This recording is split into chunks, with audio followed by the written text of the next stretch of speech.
Today on CityCast DC, a jury has convicted a DC police officer of murder in the case of Karon Hylton-Brown. Another officer was convicted of trying to cover it up. Mitch Ryals from City Paper has been covering the twisting case from the beginning. He's here to tell us about it and what it means about the state of policing in DC.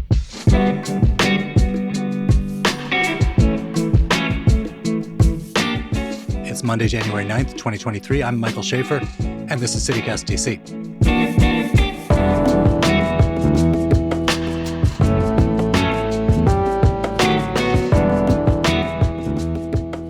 Mitch Ryals, you've been following the Hylton-Brown trial for Washington City Paper since the two officers were indicted, which was in 2021. They were accused of illegally chasing 20-year-old Karon Hylton-Brown through DC streets. He was ultimately hit by another car and he was killed. One officer was convicted of second-degree murder over that, and they were both convicted of trying to cover up the illegal chase. There is a lot to unpack here. But before we get into the details, I want to know, why should Washingtonians care about this case? This is a historic case. This is the first time that basically anyone can remember in recent memory that a DC police officer has been charged with the death of a civilian while on duty. And certainly the first time they've been convicted of that. All right, can you walk us through what happened on the day the trial revolved around? It was October 23rd, 2020. On October 23rd of 2020, members of the crime suppression team for MPD in the 4th Police District were, starting their day, starting their work. One of those officers was Terrence Sutton, and there were 4 officers on his team who were riding in an unmarked police car in the area. They patrolled in the area of kind of the Kennedy Street corridor. And the crime suppression team's job is different from a typical police, beat officer, patrol officer. They are not responding to 911 calls. They are proactively seeking to reduce crime. So on this day, this group of officers, Terrence Sutton and 3 others, get some information from another officer, Catherine Pitt, who says that she saw Karon Hylton-Brown earlier in the afternoon get into some kind of a altercation with another person and then leave the area. And then later he comes back to the area and there is some discussion among the officers that, maybe he has returned for some kind of retaliation. There's perhaps an incident of violence is about to happen. And so with that information, Officer Sutton and his lieutenant, Andrew Zavatsky, who is the co-defendant in this case, decide, let's go get him. So shortly after this, they hatch this plan. The officers do, in fact, find Karon. He is, I believe, at that point, walking a moped, walking and pushing it. When the officers see Karon and Karon sees the officers, he jumps on the moped. He's on the sidewalk and starts riding it. And from testimony from one of the officers, Officer Sutton says something like, "Hey, let me holler at you for a minute." Karon says, "What do you want?" Officer Sutton or one of the other officers says something like, "We just want to talk to you." And Karon says something to the effect of "off" and drives off. And there ensues this kind of chase, essentially. This, I don't want to call it a game, but for the next 2 to 3.5 minutes, Karon is riding his moped away as Sutton is chasing him, pursuing him through residential streets. At some points, the officers' evidence at trial turned up that the officers reached, I think, as high as 40 miles an hour and were driving down the wrong way down residential streets and through alleys.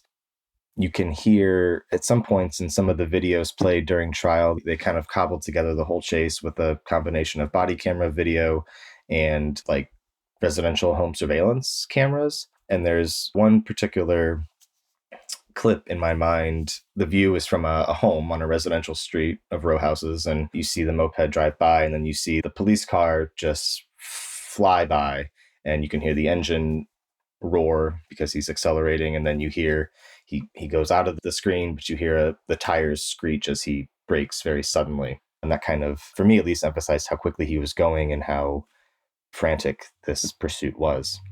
Is Hylton-Brown on sidewalks the whole time? He's on the sidewalks and on the streets. It's a little bit of both, and through alleys. So the pursuit ends as Karon turns into an alley headed toward Kennedy Street, I think, with Sutton driving fairly close behind him, though there's some dispute about exactly how close he was. But as Karon is about to exit the alley onto Kennedy Street, you can see the brake lights from the moped illuminate. and you can see the speedometer on the police car go up. So Officer Sutton is accelerating as Karon is braking and about to exit the alleyway. Whether Karon knew that he was accelerating, who knows? But the point is, Karon exits the alleyway on the moped, and a civilian's vehicle strikes him almost immediately, sending him flying, across the width of the alley and onto the pavement. The police car then stopped at the mouth of the alley. All the officers get out and start assessing the wreckage, the damage. And he was dead.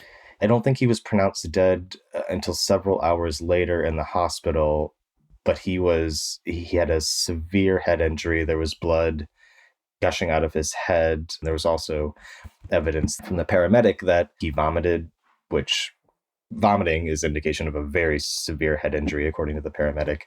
She testified in court that when she came on the scene and assessed him for even a brief minute, she knew that he wasn't going to make it.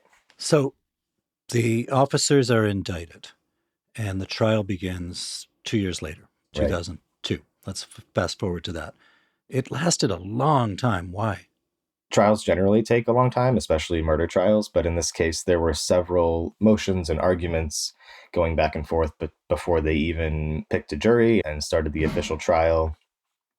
The defense team tried to, at one point, they alleged prosecutorial misconduct and had all these motions that the judge had to decide on before they could actually start the case. There was just a lot of wrangling and arguing about what the jury could actually hear and what was relevant to the charges.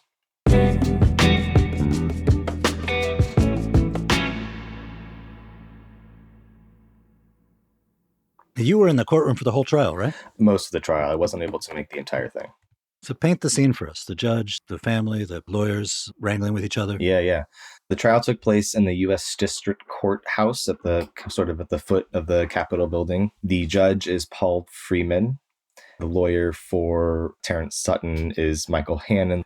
A continuation of these motions leading up to trial and these attorneys arguing with each other played out in court as well. And there were several moments where the judge, out of frustration, would get a little testy with some of the attorneys. And I would say, in particular, his ire was directed at Mr. Hannon. And there was one particular scene where the trial is about to start, so the lawyers are, preparing their opening statements to give to the jury. There's this list of evidence that the defense wants to get in, wants the jury to hear. And the judge rules that it's not coming in. None of this evidence is coming in. This isn't coming in. That's not coming in. He kind of admonishes Mr. Hannon and says, well, go rewrite your opening statement, which I just thought was a kind of an interesting thing for a judge to say from the bench, to admonish a lawyer in that way. So Hylton-Brown's mother, Karon Hylton, was in the court, except when she wasn't. Talk about her presence. Right. She sat through, I would say, most of the trial, to her credit, I guess, especially considering there was some really difficult testimony and body camera footage shown during the course of it. At one point, defense attorneys, at several points, actually, they raised to the judge, hey, Karon is looking in our direction, sort of intimidatingly, and she's reacting at some of this difficult testimony and at moments where the body camera footage is particularly difficult to watch. The defense attorney's point was that her reaction in the courtroom is in some way influencing the jury, or could perhaps influence the jury. And eventually, after 3, 4, or 5 times the defense objected, the judge said, okay, that's it. We're going to exclude her from the courtroom. We'll set up a remote courtroom. She'll be able to hear and watch everything that's going on, but it'll be in a different location so the jury can't see it. And that ruling, barring her from the courtroom, lasted for about, 12 hours or 18 hours or something. Karon's attorney objected and filed a whole brief, and the judge reversed himself. But yeah, she was in the courtroom for the whole time. And when the verdict was read, she also made a bit of a commotion and had to be taken out of the courtroom before the proceeding ended. And what do you mean she made a bit of a commotion? What'd she do? She said some curse words, and there was an outburst. She was kind of loud and vocal after the verdict was read, and she was taken into the custody of U.S. Marshals, I believe, for that evening, and was released the next morning with no charges. What was the U.S. attorney's argument against the police officers? Break this down for me. So Terrence Sutton was charged with second-degree murder, obstruction of justice, and conspiracy. With the murder charge, the prosecutors argued that Officer Sutton acted with extreme disregard for the risk of Karon Hylton-Brown's life, and except for his actions, Karon would be alive still. The obstruction charge, basically, prosecutors presented evidence that the two officers attempted to kind of shield or minimize their involvement in the chase, in the incident that led to Hylton-Brown's death. Wait, how'd they do that? You've got body camera images, and did they try to hide those or something? They didn't try to hide the body camera, but there are steps that officers generally take, procedures that happen after a crash, especially a fatal crash. So, for example, they didn't take witness statements. The group of officers, the crime suppression team officers, including Sutton and Zabasky, left the scene fairly early and didn't wait for the team of internal investigators to show up. They allowed the striking vehicle to leave the scene. In other words, they didn't preserve evidence. They didn't interview witnesses as they typically would have. And the argument, I guess the conviction, is that they did this on purpose. They knew they screwed up. They did something really bad. And they were like, let's get the stuff out of here. Let's not take statements. Let's basically do all this because otherwise we're going to be in big trouble. Correct. And that was the cover up. And that was also the conspiracy because they were doing it together. Correct. The conspiracy is there's agreement between the two of them to then go carry out the obstruction. Yeah. So when the trial happened, some of their MPD colleagues testified for the prosecution, right? And I presume about what the procedure was supposed to be and how it wasn't followed. Correct. On both sides, some officers testified for the prosecution, some testified for the defense. In general, is this a thing where the MPD washed their hands of these guys and said, listen, these are bad officers. They didn't do what they were supposed to do. They tried to cover stuff up.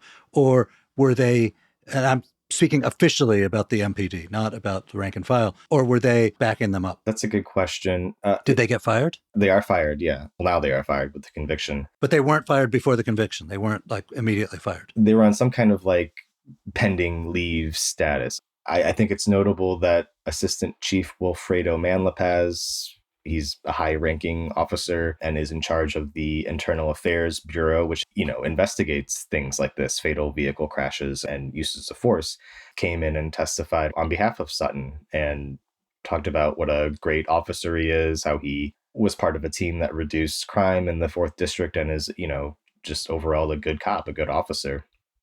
So you talk to a lot of cops, you cover this stuff. What about the rank and file and the union? Were people telling you these are good cops, or were people in a lot of cases when there's a police killing, it comes out that all the other cops think oh, that guy is a real, right, bad guy. He's done this before and we all knew about it. Is this one of those cases? That's not my sense. My sense is that Sutton is viewed among most, or at least many officers, as a good cop, a good, hardworking, competent officer who, knows what he's doing, is a sort of a exemplary model officer.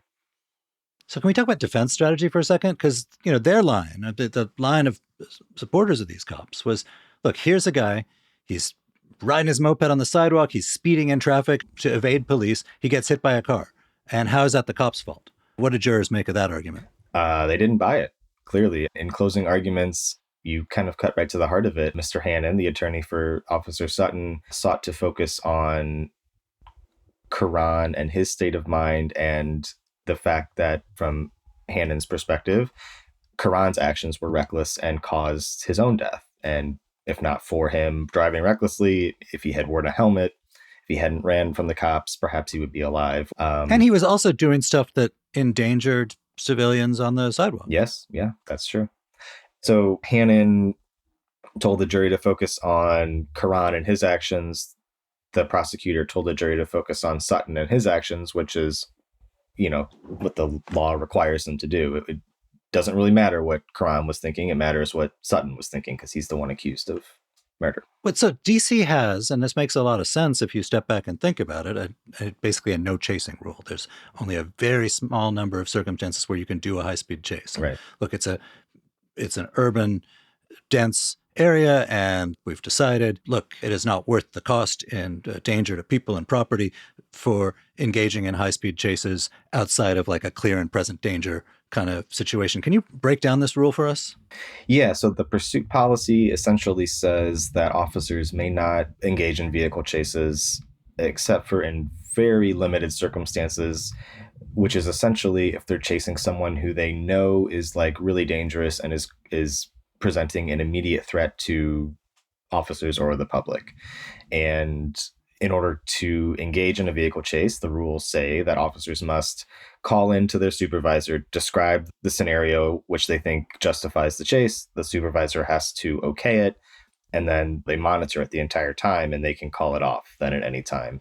Notably, Officer Sutton did not call in to his supervisor in this case and just went ahead, and he might dispute that I'm calling it a chase or a pursuit. And certainly there was evidence at trial that the defense tried to introduce to undermine this definition of this incident as a pursuit. But there was also a police captain who said this is definitely a pursuit, So Well, let me ask you, what recourse is there for, you've got this crime suppression team, right? They are told there might be an altercation. They're trying to stop this guy. Mhm. He won't listen to them. He then breaks the law by riding his moped on the sidewalk. It is a danger, and he won't stop. What is the proper recourse for them? Like, what should they do Right. to cause this person to either obey the law or obey them? Right. Yeah, it's a good question because, think about it. If you're someone who would run from the police, then if you know that this policy exists, then that's a pretty good strategy, right? They can't chase you unless you're like waving a gun in the air, basically. But the policy says, stop chasing them, go get a warrant, find them later and arrest them, which is actually what one of the officers, Officer Tahara, who's riding in the passenger seat next to Terrence Sutton, said out loud as the chase was going on. We should stop this. We should just write a report, get a warrant, and arrest this guy later. I wish it weren't relevant, but it is in the public perception of police killings. What were the ethnicities of the officers and the victim? Right. Both Officer Sutton and Lieutenant Zabatsky are white, and Karan is a black man. So I'm curious about this. This happened in 2020, the year of George Floyd, the year of massive protests about police misconduct, about police treatment of Black people particularly. Mm-hmm. This has not been an event in the city. Yeah. I mean, where you at City Paper were covering this trial quite closely. I don't believe it was intensely covered by the rest of the local media. Why not? Like, why did this not sort of rise to that level of outrage? Maybe it has to do with the fact that the trial took place so long after the energy around 2020. I mean, the Derek Chauvin trial in Minnesota was much closer in time to the actual incident when the killing of George Floyd. People get burned out. Perhaps that's an explanation. There also wasn't, if we're going to compare it to the George Floyd case, there was very clear video of this officer literally extinguishing the life of this man with his knee. And there just wasn't that kind of like raw footage in this case, at least that was released to the public initially. So maybe that has something to do with it. I honestly don't know. How much jail time are these people facing, and where would they face it? Officer Sutton faces a maximum combined sentence of 65 years. They have yet to set a sentencing date, and it won't be for another several months. The judge has just released in early January a schedule for post-conviction motions. In other words, if the officers wish to appeal or raise any issues that happened during the trial, they will do that in the course of the next 2 or 3 months. A sentencing likely won't happen even until after that. And in the meantime, the officers remain out of custody. Do you get the sense they're going to appeal? Oh, yes. They most certainly will. Mitch Ryals from Washington City Paper, thank you so much for being here. Thanks for having me.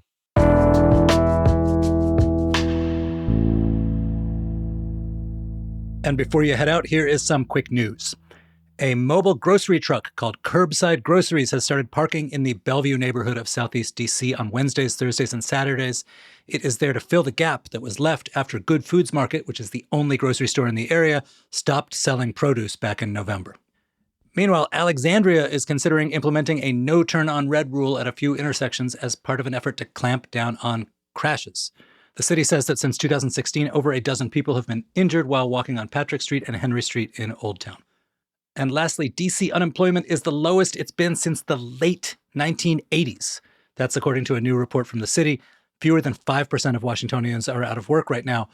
But unemployment here is, unfortunately, still a whole percentage point higher than the national average.